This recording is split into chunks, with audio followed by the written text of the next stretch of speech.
So today I'm going to do a quick video to explain the differences between moving along the demand curve or shifts in the demand curve. Let's dive in. So the common question that I often get, or the common mistake I often get in news questions determining changes in market equilibrium, is mistakes happening between movements along the demand curve and shifts in the demand curve. So the first thing we have to consider when we're thinking about this problem is how is the demand curve constructed? Well, if you think about any good that you might be interested, let's say today you drop your phone and it completely shatters. And then you ask yourself, well, I'm going to go to the store and I'm going to buy an iPhone or something else. Well, you might be wondering, well, am I really going to buy an iPhone? Will I buy something else? Well, you're going to be looking at a bunch of different things. You're going to be looking at the price of competing goods. You're going to be looking at your income.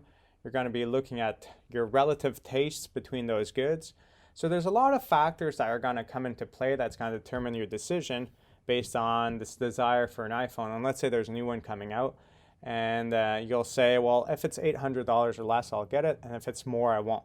So that's your threshold price. And if we aggregate everyone's threshold price, we can kind of construct a demand curve that represents the relationship between the price and the total quantity by all the actors, all the different players in this market that are in the market to purchase a new phone. And we could see different prices. The lower the price, the more people will want to buy this phone. But this demand curve, when you think about it, was constructed where all the competing brands are known. So you know the different Android and other telephones available out there.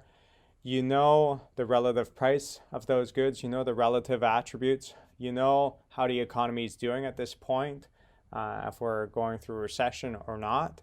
There's a lot of factors that come into the play when that demand curve is constructed. So that demand curve is constructed at a specific point in time, taking into account all those other factors and treating them as known and current, and that's what's going on right now. That is very important to note because afterwards, when we think about shifts of the demand curve, it's when one of those things change. If there's nothing changing out there and it's just the price of your own good, well, you're only moving along the demand curve because the demand curve already shows this relationship between its own price and the quantity that will be sold or the quantity that will be demanded at that specific price. So that is what the demand curve is showing.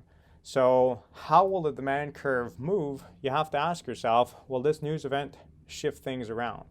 So if Sony or another brand releases a new phone that is way better, way more attributes for a lower price, well, we expect the demand curve for iPhones to change. And in which direction? Well, just simply look at the demand curve.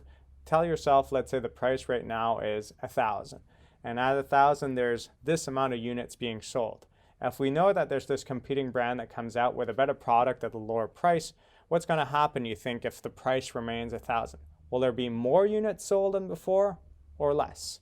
Well, obviously in this case, there will be less because maybe some people will still stick with Apple, but there's going to be some people that leave, they're more price conscious, or they really like these new attributes that Sony offers.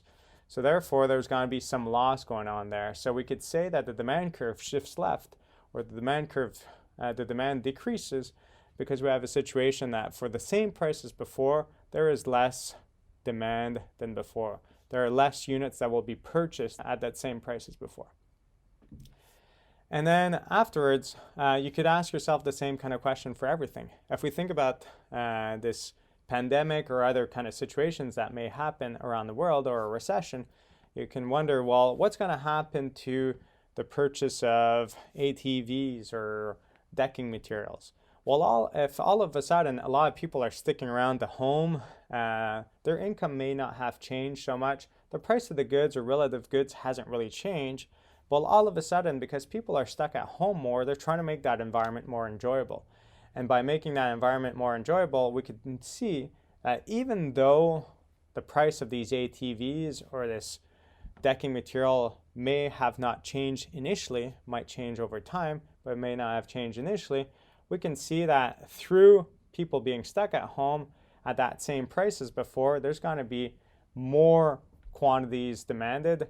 Therefore, the demand curve has shifted right or has increased. Then when we add the supply curve in there and how it's limited, depending on the type of good that we're looking at here, we are right to expect that some of these goods may go up in price if there's this big increase in demand. So maybe these ATVs that were selling used at a certain price are now selling for more. Or maybe the price of this wood that you're using to create a deck is now selling at a higher price. But the question you should always ask yourself, whether you're talking about supply or demand, is this: if I were to keep the same price as before, or you could see it from I would keep the same quantity as before, what will happen to the other factor? So I like to see it from a demand standpoint. I like to keep the price constant and ask myself, will there be more units, more people that want to buy this product at the same price as before, or less people? And from a supply standpoint, I like to see it as, if you want me to keep supplying the same quantity as before, will I be willing to supply it at a lower price, which means that the supply curve would shift right? Or will I need to be paid a higher price, which means that my supply curve shifts left? So you just kind of think about the scenario and just remember that that relationship between price and quantity was set with a certain level of attributes involved. Everything was kind of known. And as soon as you change any of that, that relationship does not need to hold, because that relationship is only between price and quantity, holding all those other factors constant. I hope that helped to understand the difference between demand, changes in demand, and changes in quantity demanded. And hopefully that helps to clarify some issues that you might have, and you'll do really well on the exam. That's it.